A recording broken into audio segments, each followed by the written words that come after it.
ശ്രീ ബാലഗോപാൽ, ഗിരീഷ് കുമാർ പറഞ്ഞ കാര്യങ്ങളൊക്കെ തന്നെ കേട്ടിട്ടുണ്ടാവും.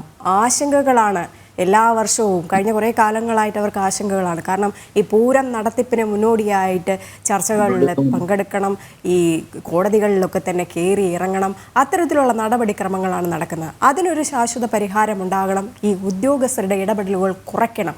അത് തന്നെ ആയിരിക്കാം ഇന്നത്തെ ചർച്ചയിൽ പ്രധാനമായിട്ടും ചെയ്യേണ്ടത്. എന്റെ സുഹൃത്ത് ഗിരീഷ് കുമാർ പറഞ്ഞൊരു കണ്ടിന്യൂവേഷനാണ് ഞാൻ ഇപ്പോൾ പറയാൻ ഉദ്ദേശിക്കുന്നത്.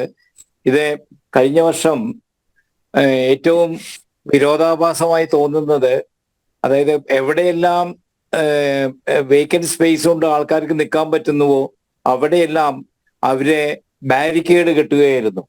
ഈ ബാരിക്കേഡ് ഇങ്ങനെ കെട്ടുന്നത് കൊണ്ട് എന്താ സംഭവിക്കുക, എന്തെങ്കിലും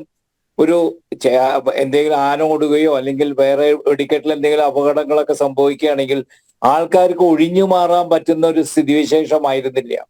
സ്റ്റാമ്പീഡ് എന്തുകൊണ്ടോ ഭാഗ്യം കൊണ്ട് കഴിഞ്ഞ വർഷം ഉണ്ടായില്ല. അപ്പോൾ അതിന് മുന്നിലത്തെ വർഷങ്ങളിലൊന്നും കഴിഞ്ഞ വർഷം കെട്ടിയിരിക്കുന്ന ബാരിക്കേഡിന്റെ ഒരു 50% പോലും നമ്മളെ കെട്ടാൻ നിർബന്ധിതരായിരുന്നില്ല. പക്ഷെ കഴിഞ്ഞ വർഷം ഉദ്യോഗസ്ഥന്മാര് പറഞ്ഞതുകൊണ്ട് ഞങ്ങൾ പല സ്ഥലങ്ങളിൽ ബാരിക്കേഡ് കെട്ടുകയും ആ ബാരിക്കേഡ് ഈ കാണികൾക്ക്, അതായത് പൂരപ്രേമികൾക്ക് അതിന്റെ ഉള്ളിൽ വന്ന് നിൽക്കാനോ അല്ലെങ്കിൽ പുറത്ത് നിൽക്കാനോ പറ്റുമായിരുന്നില്ല. ഈവൻ ചെറിയ ഒരു സങ്കടം കൊണ്ട് ഞാൻ പറയാണ്, എന്നെ വരെ ബാരിക്കേഡിന് പുറത്ത് നിർത്തേണ്ട അവസ്ഥയുണ്ടായിരുന്നു. അപ്പൊ അങ്ങനെയാണ് അവിടെ സംഭവിച്ചു പോയത്. ഈ പാർമേക്കാവിന്റെ ലോകപ്രശസ്തി ആർജിച്ച എലഞ്ഞിത്തറ മേളത്തിന്റെ ഉള്ളിലേക്ക് എന്നെ പോലും പോലീസ് കടത്തിവിട്ടില്ല. അത് പിന്നെ വേറൊരു പോലീസ് ഉദ്യോഗസ്ഥൻ എന്നെ നേരിട്ട് പരിചയമുള്ളത് കൊണ്ടാണ് അദ്ദേഹം അവിടെ പ്രശ്നങ്ങൾ ഉണ്ടാവാത്ത രൂപത്തിൽ ഉള്ളിലേക്ക് കടത്തിവിട്ടത്. അതുകൊണ്ട് ബാരിക്കേഡ് ആവശ്യമാണ്. അത് എവിടെയൊക്കെ വേണമെന്നുള്ളത് ഈ മറ്റുള്ള ഡിസ്ട്രിക്റ്റിൽ നിന്ന് വരുന്ന ഉദ്യോഗസ്ഥന്മാർക്ക് അതിനെക്കുറിച്ച് അറിയേയില്ല. അപ്പൊ ഇതിനെക്കുറിച്ച് അറിയുന്ന ആൾക്കാരെ ഡ്യൂട്ടിക്ക് ഇടുകയാണെങ്കിൽ ഒരു പരിധി വരെ നമ്മൾക്ക് പ്രശ്നങ്ങൾ സോൾവ് ചെയ്യാം. അടുത്തത് വെടിക്കെട്ടിന്റെ കാര്യമാണ്. അതെന്റെ സുഹൃത്ത് ഗിരീഷ് കുമാർ പറഞ്ഞു, ഒരു 60 മീറ്റർ ഒക്കെ ആയിട്ട് റെസ്ട്രിക്ട് ചെയ്യുകയാണെങ്കിൽ എല്ലാ പൂരപ്രേമികൾക്കും ഈ വെടിക്കെട്ട് ആസ്വദിക്കാൻ പറ്റും. അതുപോലെ തന്നെയാണ് തെക്കോട്ടുള്ള ഇറക്കത്തിന്, കുടമാറ്റത്തിന് ഇറങ്ങുന്ന സമയത്ത് അത് റെസ്ട്രിക്ട് ചെയ്തിട്ട് ഇറക്കണം.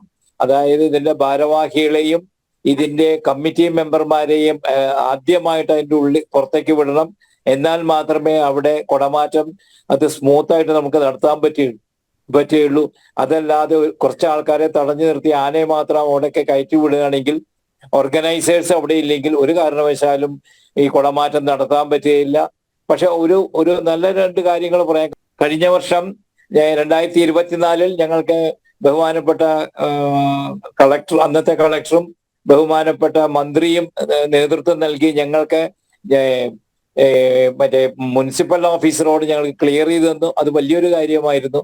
അതുപോലെ രാത്രി എഴുന്നള്ളിപ്പിനും അതുപോലെ തന്നെ ഞങ്ങൾക്ക് റോഡ് ക്ലിയർ ചെയ്തിരുന്നു. പക്ഷേ അത് വളരെ നന്ദിയോട് കൂടിയിട്ട് ആ കാര്യങ്ങൾ ഞങ്ങൾ ഈ തരുണത്തിൽ നമ്മൾ സ്മരിക്കുകയാണ്. അതുകൂടാതെ ബാക്കിയുള്ള കാര്യങ്ങളും അതിനു മുന്നിലത്തെ വർഷങ്ങൾ ഏത് രൂപത്തിലാണ് നടന്നിരുന്നത് ആ രൂപത്തിൽ തന്നെ നടത്തി തരണം എന്നാണ് നമ്മൾ ഇന്ന് ആവശ്യപ്പെടാൻ പോകുന്നത്. അതിനനുകൂലമായിട്ടുള്ള ഒരു സാഹചര്യം ഉണ്ടാവും. അനുകൂലമായിട്ടുള്ള നടപടികളും ബഹുമാനപ്പെട്ട കേന്ദ്ര സഹമന്ത്രിയുടെ ഭാഗത്തു നിന്ന് ഉണ്ടാവും എന്നുള്ള ശുഭാപ്തി വിശ്വാസത്തോട് ആ ശുഭാപ്തി വിശ്വാസത്തിൽ തന്നെയാണ് ലോകമെമ്പാടുമുള്ള മലയാളികൾ മുഴുവൻ ഒറ്റക്കെട്ടായി തൃശൂർ പൂരത്തിനൊപ്പം എന്നുള്ളൊരു പ്രഖ്യാപനം, ആ ശുഭപ്രതീക്ഷയോടുകൂടി നമുക്ക് ആ യോഗത്തിനായി കാത്തിരിക്കാം.